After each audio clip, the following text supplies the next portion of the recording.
నా కుటుంబ సమానులైన చౌలరామన గ్రామ ప్రజలందరికీ నా యొక్క నమస్కారం. ప్రజలారా, నేను మీ ఇంటి బిడ్డను కమ్మపాటి కుమార్ను. ఒకసారి మనం గమనించినట్లయితే గ్రామ పంచాయతీ ఎన్నికలు మరియు ఎంపీటీసీ జెడ్పీటీసీ ఎన్నికలు దగ్గర పడుతున్నాయనగానే గతంలో ఎన్నడూ కూడా మన సమస్యల పరిష్కారం పట్ల గాని, మన చౌలరామారం గ్రామం అభివృద్ధి పట్ల గాని చిత్తశుద్ధి చూపించని కొంతమంది వారసత్వ స్వార్థ రాజకీయ నాయకులు ఈ రోజున ఎన్నడూ లేని ప్రేమతో, ఎన్నడూ ఇవ్వనంత గౌరవాన్ని మనకు ఇస్తూ మన దగ్గర చేరుకునే ప్రయత్నం చేస్తున్నారు. ఎందుకంటే మన ఓట్లను వేయించుకొని అధికారంలోకి రావాలన్న ఒక అత్యాశతో ఎన్నిసార్లు అవకాశం ఇచ్చాను వీళ్ళకు. ఏ రోజున మన సమస్యల పరిష్కారం పట్ల వీళ్ళు కృషి చేసినట్టు మీకు అనిపించిందా? మీ సమస్యను తీసుకొని వాళ్ళ దగ్గరికి వెళ్ళినప్పుడు వాళ్ళు స్పందించిన తీరు మీకు ఎప్పుడు బాధ అనిపించలేదా? అది ఎన్నటి కూడా మనం మర్చిపోకూడదు. ఈ రోజు కూడా మన దగ్గరికి వచ్చి మనల్ని మెత్తపెట్టి మనల్ని గురిపించి మైమరిపించి ఓట్లు వేయించుకునే ప్రయత్నం చేస్తారు. ఒక్కసారి వాళ్ళ మాటలకు లొంగితివా, ఒక్కసారి వాళ్ళ ప్రేమకు కరిగితివా, నమ్మి ఓట్లేసివా, రాబోయే 5 సంవత్సరాల్లో మన రామారాన్ని మరొక రణరంగంగా మార్చి సమస్యలో కొట్టుమిట్టాడేలా చేస్తారు. కాబట్టి ప్రజలారా, మీరందరూ గమనించగలరు, నేను ఈ ప్రజా ఉద్యమాన్ని అంటే ఈ రామారంలో రాజకీయ ప్రక్షాళన చేసి నూతన రాజకీయ వేదికను ఏర్పాటు చేయాలన్న ఆలోచనతో ముందడుగు చేయాలని మిమ్మల్ని చేరుకునే క్రమంలో మీ అందరికి చెప్పుకుంటూ వస్తున్న మాట ఒకటే: మీరు అంతర్గతంగా ఉండండి, మీకు నాకు సంబంధం లేనట్టుగానే ఉండండి. ఎవరైనా అడిగితే ఇదే విషయం చెప్పండి, కానీ బలమైనటువంటి ఆత్మీయ అంతర్గత మద్దతును నాకు తెలియజేయండి. మీ అడుగుజాటలు, మీరు చూపించిన బాటలు నడవడానికి ఎల్లవెల్లనే సిద్ధంగా ఉంటారు. ఇంకా సంక్షేమ పథకాలను అడ్డు పెట్టుకొని కళ్యాణ లక్ష్మి మరియు ఇందిరమిల్లు లాంటి సంక్షేమ పథకాలను అడ్డు పెట్టుకుని వీళ్ళు రాజకీయం చేసే ప్రయత్నం చేస్తారు. వీళ్ళ ఇళ్ల నుంచి ఇచ్చేది కాదు, వీళ్ళ అమ్మాయి ఆస్తులు అమ్ముకొని వీళ్ళు మనకి ఇవ్వట్లేదు. అడ్డుపడడానికి వీళ్ళకి ఎటువంటి శక్తి లేదు. అటువంటి విషయాలు మీకు ఏ సమస్య ఉన్నా గానీ ఇక్కడ కనిపిస్తున్న ఈ నెంబర్ మీద మీరు నాకు కాల్ చేసి ప్రతిదీ నాకు తెలియపరచగలరు. నేను మీకోసం మీ ఇంటి బిడ్డలాగా, మీ అన్నలాగా, తమ్ముళ్ళలాగా మీకు సహకారం అందించడానికి ఎలాగలని సిద్ధంగా ఉంటారు.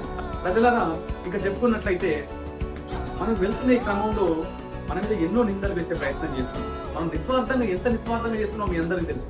కుమార్ అనే వ్యక్తి, మీ ఇంటి బిడ్డ ఎంత నిస్వార్థంగా చేస్తున్నాం మీ అందరికీ తెలుసు. అయినప్పటికీ కూడా ఎన్నో నిందలు, ఎన్నో అడ్డంకులు, ఎన్నో అవమానాలు చేస్తున్నా గానీ ఈ పోరాటం ముందుకు తీసుకెళ్లాలి అన్నటువంటి ఆలోచన ఉంది తప్ప వెనుకడ వేసే ప్రసక్తి ఎట్టి పరిస్థితులు లేదు. మీరు ఈ 2.5 సంవత్సరాలలో మీరు నన్ను బలంగా నడిపించినందుకు మీ అందరికీ కూడా నేను రుణపడి ఉంటాను.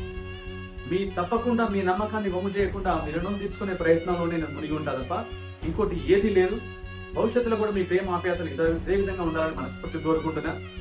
మీ సలహాలు, సూచనలు ఏవి ఉన్నా కానీ ఈ ఫోన్ నెంబర్కి కాల్ చేసి మీ సూచనలు అందించండి. మీ వివరాలు కానీ, మీరు చెప్పే సలహాలు కానీ ఎట్టి పరిస్థితుల్లో బయటకు రానివ్వకుండా గోప్యంగా, రహస్యంగా ఉంచే బాధ్యత నాది. ఎందుకంటే మీరు నా కుటుంబ సభ్యులు, మిమ్మల్ని కాపాడుకోవాల్సినటువంటి బాధ్యత కూడా నా మీద ఉంది. కాబట్టి నన్ను నమ్మండి. మీరు ఎట్టి పరిస్థితుల్లో ఎవరిని నమ్మకండి. వాళ్ళ ప్రేమ అంత ఇంత ఉండదు. మీకు పదవులు ఇస్తామంటారు, మీకు విలువ ఇస్తామంటారు. గతంలో ఇట్లాంటి మాటలు 100, 1000 కోకొల్లలు చెప్పి మనల్ని ముంచిన నాయకులు ఈ రోజు దగ్గరకు వచ్చి మనల్ని మభ్యపెట్టే ప్రయత్నం చేస్తారు. యువకులారా, మహిళలారా, ఒకసారి ఆలోచించండి.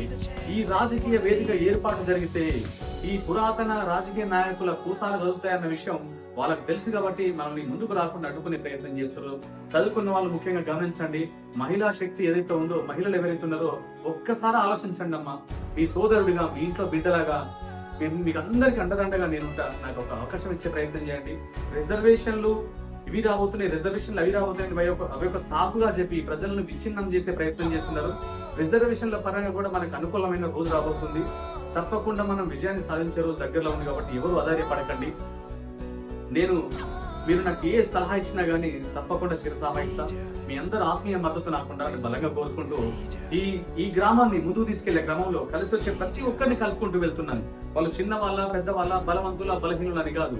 మనకు కలిసి వచ్చే ప్రతి ఒక్కరిని కలుపుకుంటూ ముందుకెళ్తూ సామాజిక న్యాయం చేసే ఒక నూతన రాజకీయ వేదికను ఏర్పాటు చేసే క్రమంలో ఎంతటి త్యాగానికైనా అవసరమైతే ఈ గ్రామాన్ని ఆదర్శ గ్రామంగా తీర్చిదిద్దే క్రమంలో ఎంత త్యాగం అవసరమైతే నా ప్రాణాన్ని వదులుకోవడానికి నేను సిద్ధంగా ఉంటాను తప్ప నేను వెనుకడుగేసే ప్రసక్తి లేదు.